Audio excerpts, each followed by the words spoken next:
Hello and welcome to Love Samantha Lee, the More Than Just Pretty podcast. I'm your host, Samantha Lee, and here we explore love, life, spirituality, and relationships through the lens of real beauty, the kind that begins the moment you decide to be unapologetically yourself. Join us as we dive into heartfelt discussions that challenge, inspire, and connect us. Are you ready to embrace your true self? Let's begin. What's up, family? It's your girl, Samantha Lee, and y'all, tonight I have a really special message. I've been praying, and I'm not gonna lie, God has been giving me a lot of wisdom, and I'm gonna give it all to you today. I'm gonna give it all to you today. So you're probably gonna hear me jump up. You're probably gonna hear me move around, but I'm gonna let God go. I'm gonna let God do what He want to do in this particular podcast. Like I said, He gave me this platform, and I promised Him that I'm going to be responsible with it. And so here it goes. Well, y'all, one of the first things I want to talk about is something that I've had to come to grips with, because I am one of those people that, I try to push through my feelings, right? I am a feeler. I'm a deep feeler.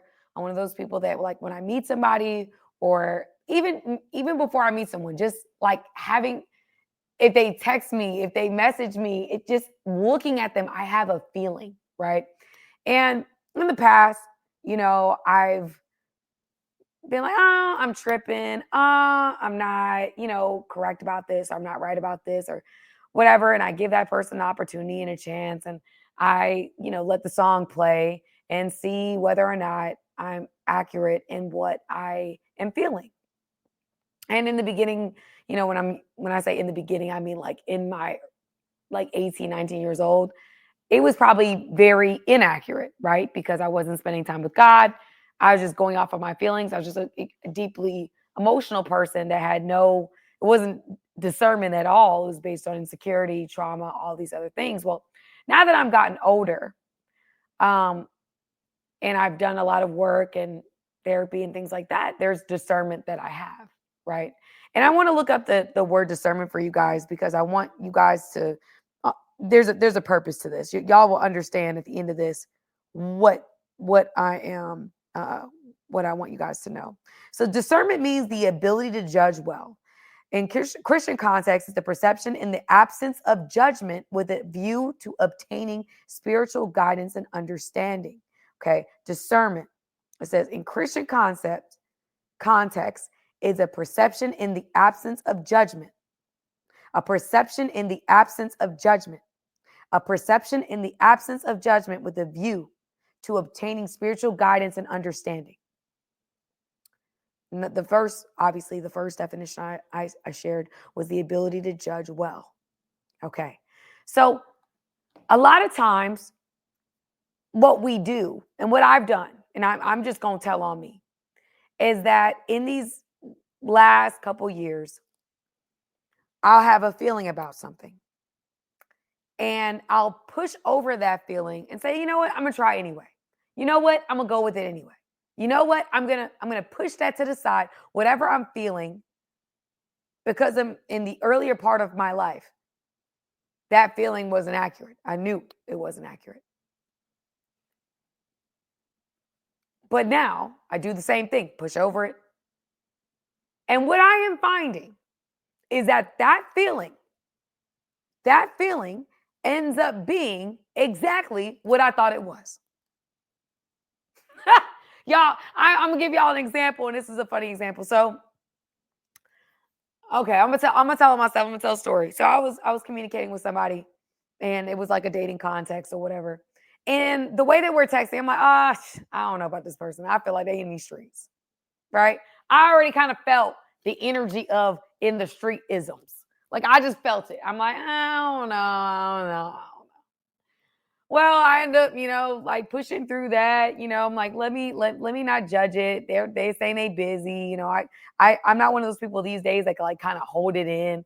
I'm just gonna like move with how I feel and share, which I think is a God thing at this point, because I'm so much bolder than I've ever been. I'm gonna tell you how I feel, like in the moment. I'm not gonna hide it. You're going to know how I feel. So I shared, and the person was like, "Oh, I'm busy, blah, blah, blah, blah." I'm like, okay, cool. You know what? You're probably right. Like, whatever. Like, I don't know you, but my spirit was telling me this, but I might have been tripping. Like, I didn't confront them. I just said it in a joke because anybody knows me, I'm a joker. I like to laugh. I'm a goofball. Like, I'm very goofy. So, long story short, I end up giving the person, we end up giving each other time, right? Spending time with each other. I spend time with that person, and y'all, in person, you can't hide nothing in person, right? Your discernment is I now some people their discernment still isn't there, but if you spend any time with the Lord at all, or you done been through some things, you can kind of feel things in person. Y'all, when this person in the middle of us spending time together on a phone, I'm like, okay, bro, like, okay, I get it. You're exactly right. I was right. I was right. You keep pulling out your phone. You keep that. If that's what you want to do, go do that. Don't be here with me. Don't be trying to like impress me. No. Just go do that. That's fine. And the person was like, after that particular situation, wanted to like wanted to get more time and want to spend more time with me and wanted to no. Y'all, anybody that's listening to me right now, if you're going on a date with somebody, I don't care who you are. I don't care what you got going on. Okay, yes, I understand check your phone a couple times. That's not a problem. But you constantly on your phone, that is a turnoff for me personally. It just is. I don't like it. I don't like it. I don't like it. I don't like it. Okay. And so with that, I know I appreciate the moment, the energy. Thank you, everything, but no, respectfully go where you were. Wherever you were at during the time you were asking for from me, you go be there. Because while I was giving you time in that moment, you were somewhere else. So you go be where you were in that moment. How about that? And Sam gonna be where Sam is, and Sam ain't taking no more time out. And that's just the unfortunate reality of where I'm at with it. And I joke about it, I can laugh about it now. But I say that to say I had the feeling though to begin with. Right. And there was another situation that came up in my life, and I saw that, okay, my initial reaction to it was correct.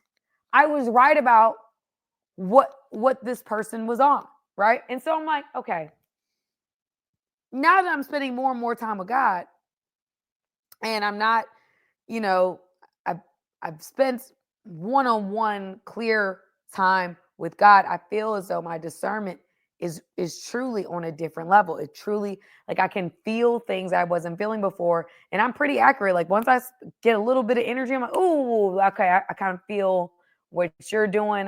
So what once was a very weak area of my life, which is my emotions, has become a very strong area of my life in the sense that my feelings about people has helped me with discerning character and intention and motivation. I can read people very, very well. That's a gift that God has developed over the years, right? But it took me going through a process of not trusting myself and finding that, okay, no, God told me that. No, God told me that. No, God told me that. And understanding that, okay, what I felt in the beginning was true. So now I don't have to go through all this rigmarole and ups and downs and seeing this through and seeing that through. Every time I had a feeling about something from the very beginning, it ended up being what I thought it would be. So I wanted to come on here and I wanted to tell somebody that's listening to me today that there may be something that you have a feeling about, that you're ignoring, that you're pushing to the side, that you're not acting on. That feeling is persistent, doesn't go anywhere. It's like a deep knowing. And you keep pushing it to the side. And I want you to know that's God. I want you to know that God is asking you to move. And sometimes, guys, I'm one of the examples that I gave you guys, me letting go of that was letting go of what I perceived as being an opportunity. But it wasn't an opportunity at all. It was fool's gold, right? But of course I'm taking a chance. I don't know if it's fool's gold or not. In the moment, I'm like, well, I don't have any other option, God. You asked me to let go, and I don't know where else to go. I don't know what else to do in the situation. And God's like, you got me. You got me. What else do you need? It convicted me, y'all. Because here I am having a spinning in a panic attack because this perceived opportunity, I'm getting this strong unction that it's not real. And now I'm having to make a sacrifice, meaning I'm having to cut it off, not knowing whether another opportunity is going to come. But I know that this isn't God because I'm feeling the very, like, very strongly a negative spirit, like the spirit of like just anger and frustration, and just I'm just feeling all those. I'm feeling all of that. I know what that means. That's what I call my holy eject button. When I can't run away from it, it's the holy eject button. It's like God puts these, he like infuses all these emotions, and he knows that as soon as you give me that combination of emotions, Sam out of there. And he gave it to me. Sam out of there. And Sam was out of there. True to form, Sam was out of there. The hard part of that was I was letting go of something. I didn't know whether or not I was going to get the next thing. I didn't know whether something else was coming. I didn't know. I didn't have a plan B. I didn't have another option.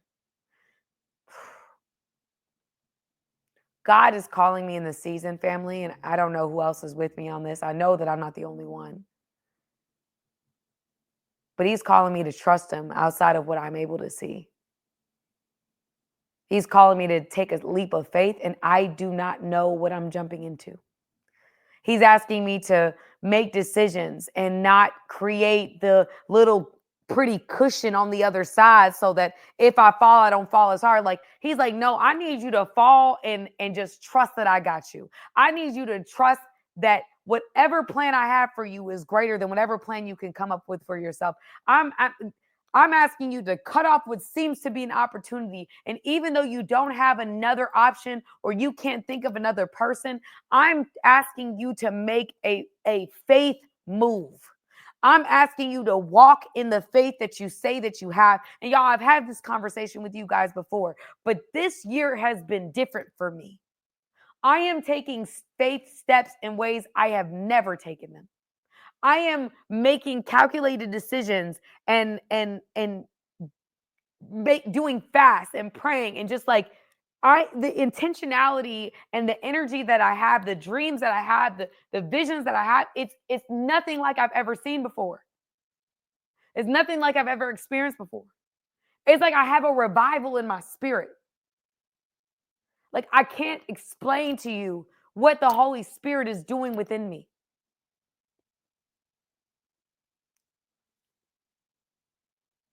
And I said to myself, as I'm like going through some of the things that I'm trying to get clarity on from God, and I was just speaking to him before I even came on here. I'm like, God, please, like, tell me something, like, give me clarity, like, tell me I'm going the right direction. Tell me I'm hoping for the right things. Tell me I'm dreaming for the right things. Tell me I'm praying for the right thing. Like, tell me that this is where you want me to go, that if I make this move, like, you are for sure, I mean, for sure gonna be there. And you know what he said? No.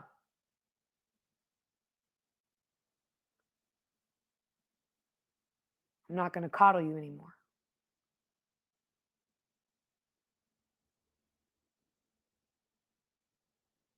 Because big risk, big reward. And until you're willing to take a big risk, you can't expect a big reward. You want me to move, but you want me to do all these miracle signs and wonders, Sam. You asking me to do this opportunity, to make this happen, do this, do that. You have all these dreams, but you're not willing to take a baby step. Well, no, you're willing to take a baby step, but you want me to do giant leaps. right? You want me to do blah, blah, blah, blah, blah, blah. I'm asking you to do blah. Because I want to see if you trust me for real. Instead of me bread crumbing, like, we see the leprechauns leaving like a trail of crumbs or a they have on the ground. Like, God's like, no, no, no. I did that for you for years. I've done that for you for years. I give you a little bit, give you a little bit. Now we're in a different level. Now we have a different kind of relationship. I need for you to take big steps. I need for you to, when you don't hear from me, you keep affirming yourself. Because the enemy is going to attack at every step. Y'all, as soon as God gives me a word, the enemy is right there just wanting to steal it from me. Like, I have peace about it, and then the enemy's like, did you really hear that? Like, like right after, directly after. Oh my God, can you give me another word again? Because I had peace about that word, but I don't know. I just heard something and it just really conflicted me. And now I just need to hear from you again. And God's like, hold on, no, this is not how this works. No. Because I need you to hold on to that word, even if you don't hear from me. I need you to keep building the ark, even if you don't hear from me again. Noah didn't get a word from me every single day until the rain came. There were times where he didn't hear from me at all. There were years where he didn't hear from me at all, but he kept on building the ark. I need you to keep building the ark. I need for you to keep doing what things are going to unfold. Things are going to start happening, but I need you to move. You can't be this type of person that's waiting on me to move so you can move. No, I need you to move and then I'll move. I respond to faith. That's how I talk. That's the currency of my kingdom. I don't respond to you just praying and lay down on the floor and God do it, God do it, God do it. And it's like, I respond to that. I hear you. I hear the brokenhearted. I bind up their wounds, but I respond to faith. Some of y'all say y'all praying, but y'all not really walking in faith. Some of y'all say, oh, God do it. God do it. I was talking to somebody last week and we were having a very deep conversation. And I'm like, the problem with you is that you're expecting that if God is going to do it or God is going to deliver you from it, is not going to be uncomfortable. The problem with Americans and the problem with the world today is that we can't stand being uncomfortable. Part of our growth and a part of this whole Holy Spirit reaching the next level process is being uncomfortable. Like the greats outside of being in the kingdom, the people that we know of that have amassed great success, they've taken real risks. They've taken risks that we can't even imagine. We want their success, but we're not willing to take their risks. And we have an assurance they don't. We have a God that has come through over and over and over again.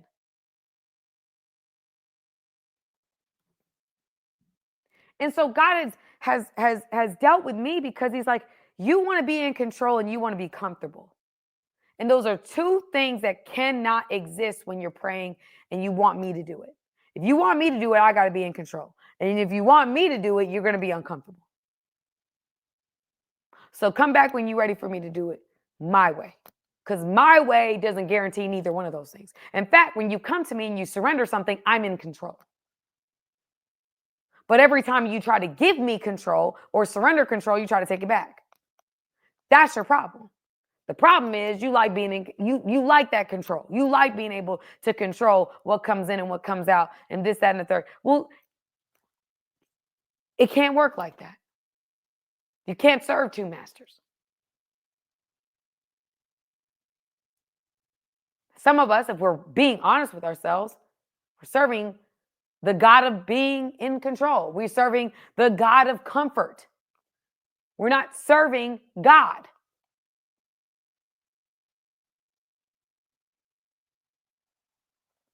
And I've had to learn in this time and be confronted and convicted of the areas where I say I trust God, but I don't. Like, y'all, God has been speaking to me about one thing, and I struggle with it. I struggle with it because I'm like, I don't know, God. I don't see it. I don't see it. I don't see it. How am I supposed to believe this? I don't know. I don't know. I don't know. But there's like a deep knowing in my spirit that this is what He's saying. But I go back and forth like, I don't know, God. That might be me. I'm not sure. I don't. And God will be like, okay, I'm going to send somebody else, and it's going to be confirmed. Okay, it's confirmed. I don't know, God. I'm not sure. I don't know. We go back and forth because I don't see it. It's like I'm reminded of how carnal I am because I want to be able to see it. I want to be able to see it so I can believe it. That's how we're taught. That's how we're taught in this worldly context. If we don't see it, we don't believe it. And God's like, Sam, for me to take you to the next level, which is where you're going right now, I need you to not see it and believe it. Like doubting Thomas, we give him such a bad rep, but we're just like him. Because he's like, listen, you say Jesus came. I need to see it for myself. That's how we are. I need to see it for myself. We give the Israelites a bad name, but the Israelites are just like us. They're like, listen, I see the promised land. I know what you're saying, but everything about it doesn't. How do we really know that you're going to deliver us? How do we really know we have the capacity and the ability to overtake who's inhabiting the land? They look so much bigger than us. How do we know, God, that you're going to show up? How do we know? There's no assurance here. Whew.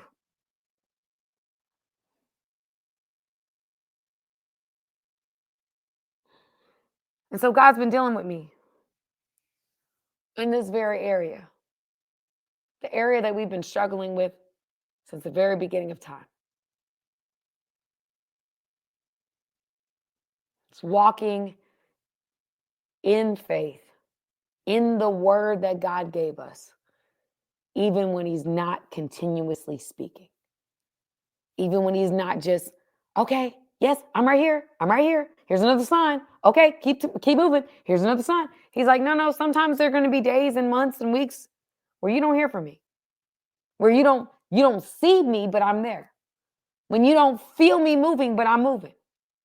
And you've got to still be faithful to what I've asked you, to the last word I gave you.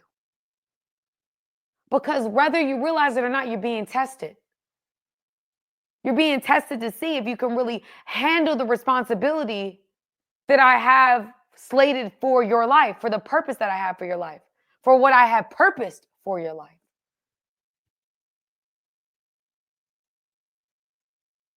And so I got to go back to the beginning. I got a feeling. That's the title of this particular podcast.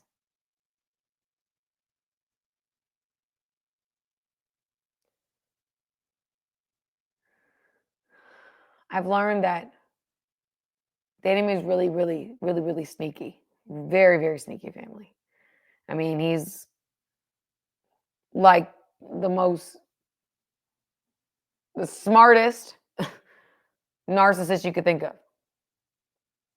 I just heard a young lady say that on YouTube and I thought it was genius. Like, just very manipulative.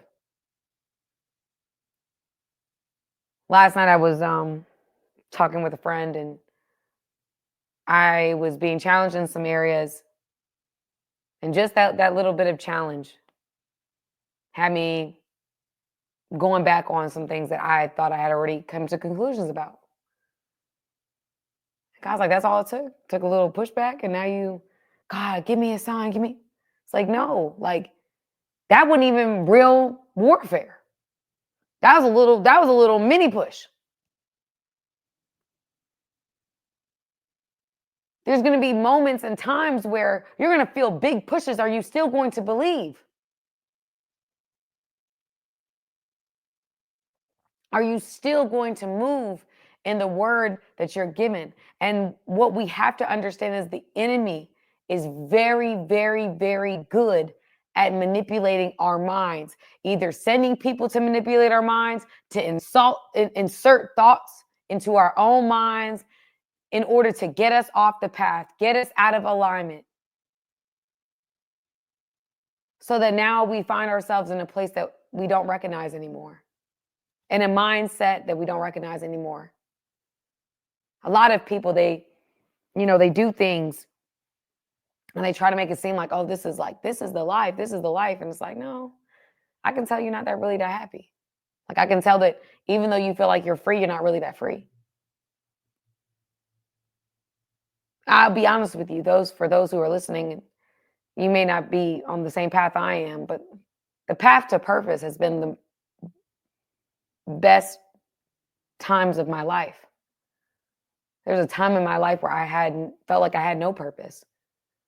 Like, okay, is this what I'm going to do forever until, I transition to the next level?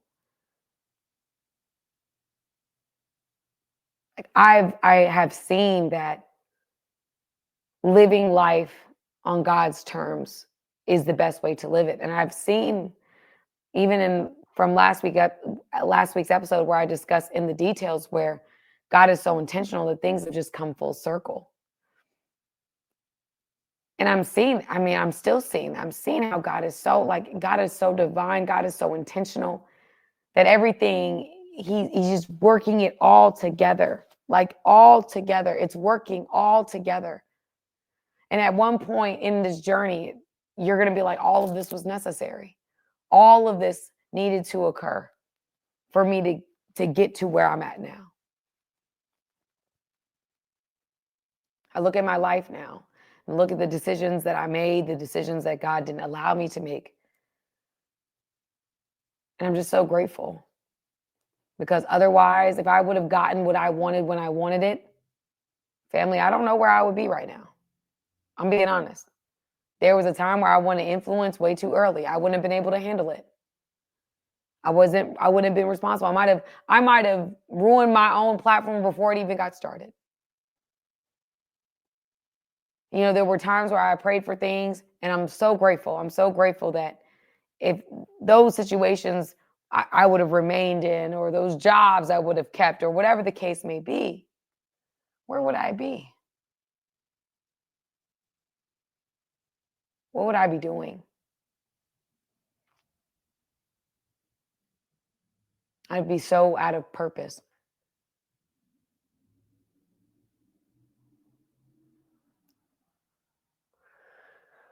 I entitled this, I Got a Feeling, because I know feelings keep us in the path, on the path, off the path, all over the path.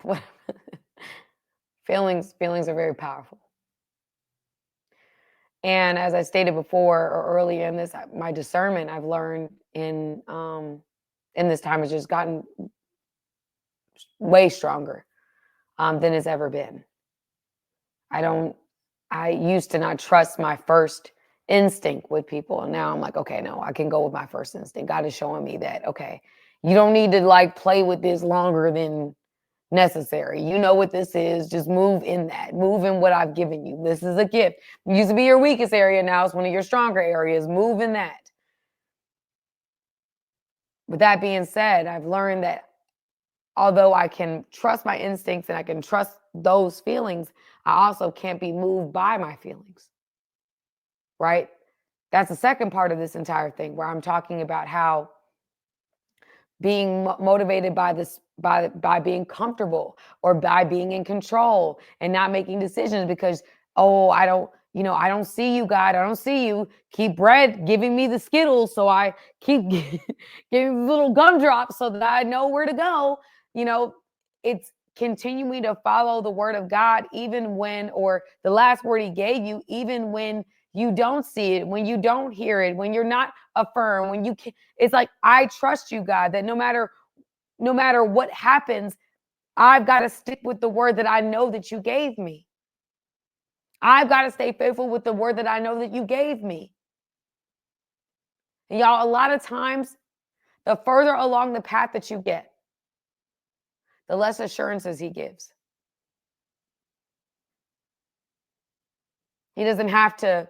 It's almost like when you get it, first get a job, right? On the job training at first, they're affirming you, they're looking at everything you've done. Like, okay, good job, good job, good job, good job, good job. After you get through training, you might get quarterly or semi-annual training reviews. or annual training reviews. But you're not getting the affirmations all the time because at this point, I done trained you. At this point, you know what to do. You know how to do the job. I don't have to be on top of you. I don't have to, give you a cookie every time you do the job the way I told you to do the job. Like there might be little moments where I'm like, oh, okay, you're still doing it the way I told you, cookie, like whatever the case may be, right? We obviously know that obedience is better than sacrifice when it comes to kingdom living. But man, y'all, I'm learning in this time that there's so much. Like I wish I could just probably go in on this for like an hour. But what I'm learning about this spiritual life, it's so much deeper than we realize. It's so much deeper. It affects so much more. And God is so much more in the details than we realize. God is in so much more of the details than we realize. And that the desires of your heart, I'm learning this, I learned this today. He gave you those desires. Now, some desires, y'all, my friend said this last night. I thought it was really great. She said some desires we're infatuated with. Some of them are actually truly desires, meaning infatuated with where it's somebody else's dream and we just want it. And some of them are desires that were put in us that we desire because God gave us those desires, right? There's people that I know that, oh, I want to be a professional athlete. I want to be a professional basketball player, NFL player, or tennis player or something. They never made it, but that might not have been their dream. They might have seen somebody that they really, really loved growing up doing it. And they were like, oh, I want to do what they're doing. But that's not what God created them to do. They were just fell in love with what it looked like for someone else. But there are desires that God has uniquely placed in you.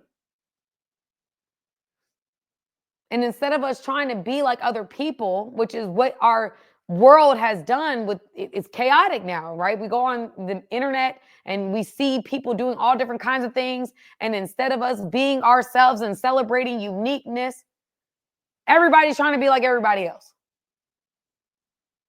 We lack individuality.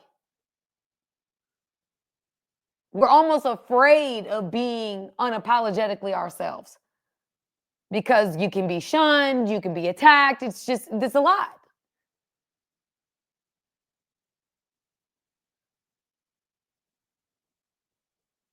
I say all that to say that God gave you the desires of your heart.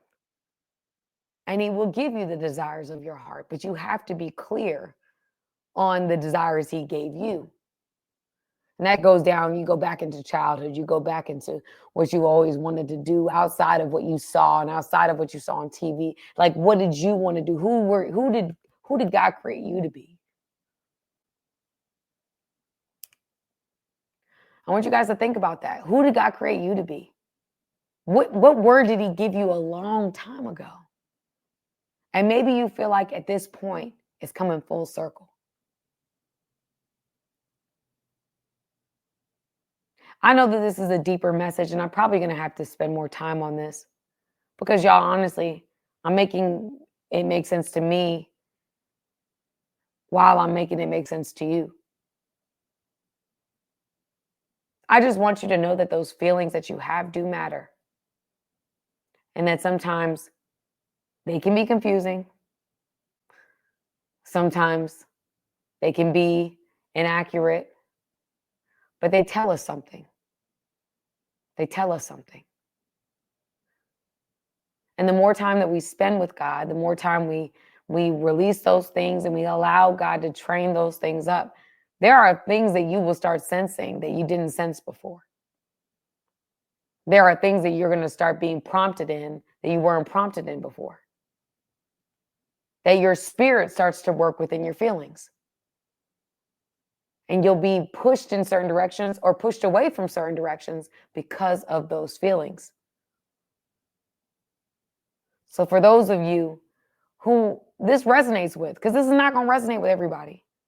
They're chosen people that their feelings, they know, people that know how to have strong feelings or strong discernment or have that just like, you can feel people's energy. You can feel their emotions. You can feel whether they're good or bad, whether you feel safe or not safe with them. Like, you can feel that. You don't have to get close to them. You ain't got to have a conversation. You have just that level, that gift of discernment. God is going to use that. But sometimes, y'all, we have to get out of our own way. We have to get out of our own way.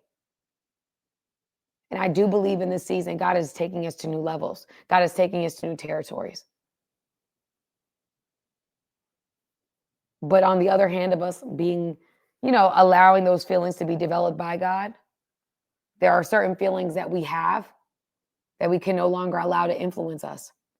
Like the spirit of wanting to be in control, the spirit of wanting to be comfortable. We have to get away from that, because that is the only way we know, or that's the only way he helps us to grow, is for us to be able to surrender these things to him, put it on the altar. And then for him to alter the course, we have to surrender it. We have to allow him to have the control. And that means there can't be two people in control. It's either you or him. If you decide you want to take control, he's going to let you have it. You decide you want to let him have control, he'll take it. But I think that in this season, family, it is imperative as we start this journey, as we go into this year, I want you to know that God is as involved as we want him to be. And he will give us the wisdom that we ask him for. He's not going to coddle us. He's a perfect father. A perfect father knows that if he's not going to enable us. That's not perfect. That's imperfect. He gives us what we need when we need it. And some of us are looking for God to just continuously give us this little, it's okay. It's okay. That's not preparing us for the world. That's not preparing us for purpose. I'm learning in this journey that God, we sometimes have to just go off of the last word God gave us and go at it and take it and take it and take it. Not manipulate it, not make it into what we want it to be, not make it so it's comfortable for us, not like, oh, I'm going to kind of change it up a little bit so that it works for my agenda, not his agenda. You have to understand, we can only serve one master.